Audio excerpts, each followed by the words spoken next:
Unborn. Dear Maisie,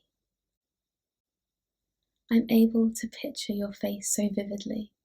I wanted to buy all your outfits from Disney, sing you lullabies as I bounce you on my knee. You'd be the perfect balance of kind and cheeky. I thought motherhood would come really easily. I'd accept you for you unconditionally, and I would rock you to sleep so peacefully. You'd be my little princess, you sleeping beauty.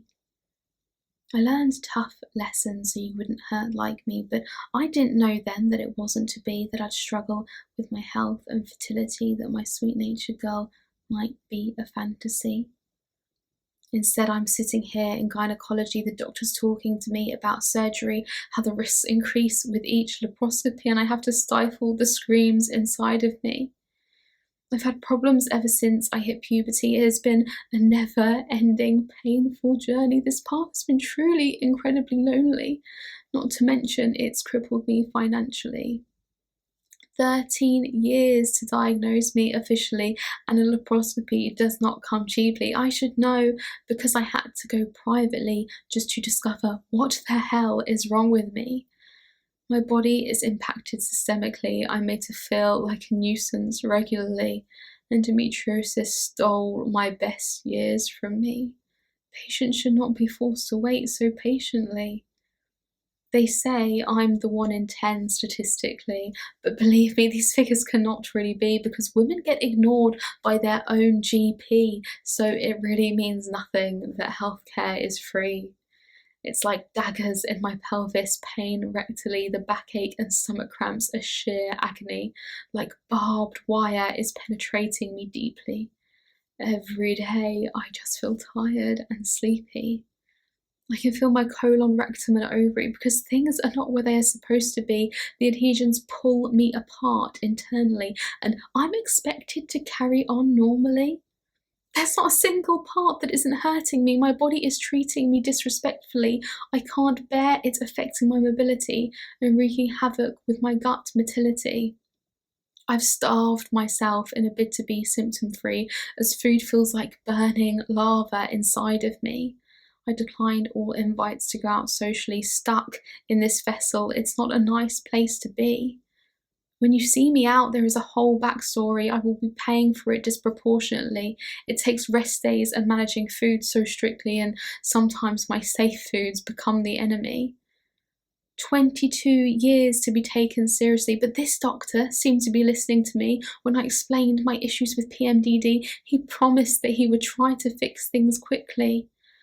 Hormonal imbalances result in acne. I look in the mirror and don't like what I see, as when I'm due on, I feel bloated and ugly. My weight even fluctuates by half stones weekly.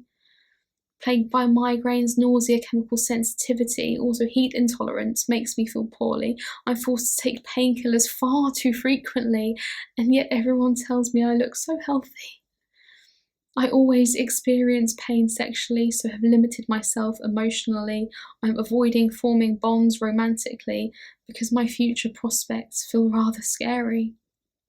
At age 11, they told me to wait and see. They thought it was all in my head initially, so I attempted counselling and CBT, even meditation and hypnotherapy. I eliminated gluten, sugar, dairy, tried to make my diet less inflammatory. I avoided meat and ate more nutritiously. All these solutions I have tried so tirelessly. I've tried acupuncture and osteopathy, Iyengar yoga and oxygen therapy. I've taken cod liver oil and vitamin D, vitamin B complex, not as complex as me. I've tried to pause this illness hormonally and was advised to take progesterone only. It made my mental health fall to pieces slowly. They want to put me into menopause early.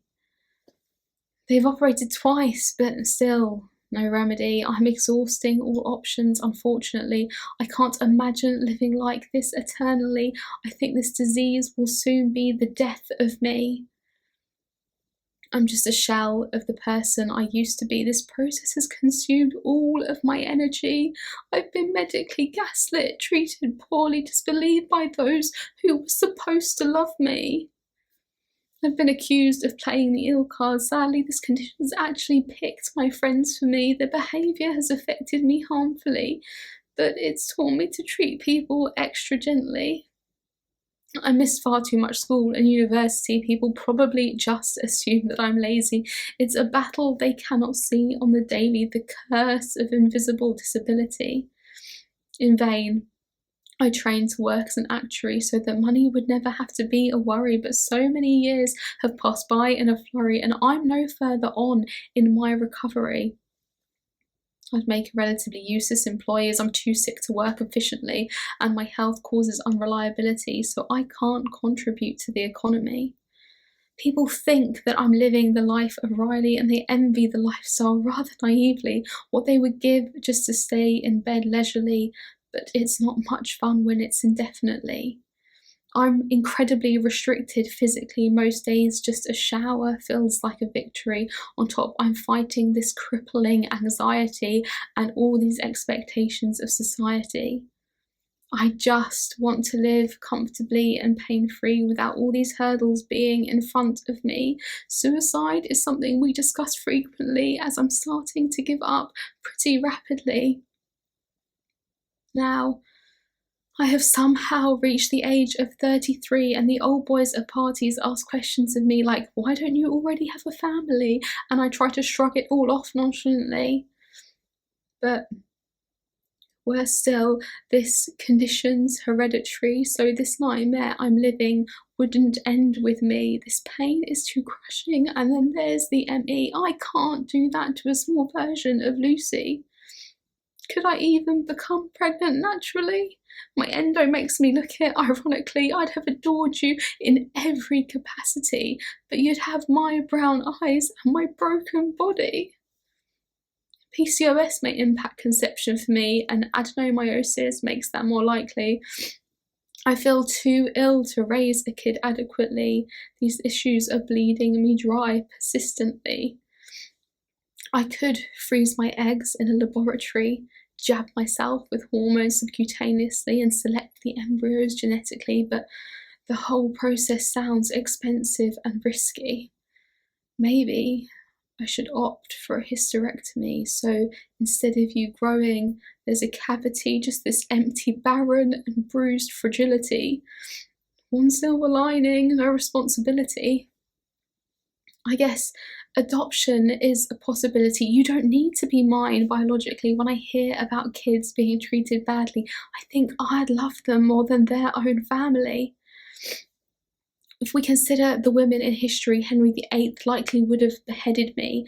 I'm relieved this isn't the 16th century, but science has not advanced appropriately. I wish that things could have panned out differently. If you have a baby, squeeze them extra tightly. I promise I do not feel any jealousy, just a secret desire that that could be me. It seems infertility is pretty likely and sadly miscarriages occur commonly, yet doctors claim one solution is pregnancy. This disease gets on my nerves, quite literally. I don't want to dwell on these things consistently, but patients should not be suffering silently. I want to end the stigma for everybody and speak up to advocate for people like me. So it turns out that you will likely never be, that my dreams may not become a reality, but there is a child inside of everybody. I will lovingly nurture that instead, baby. With love, Mummy.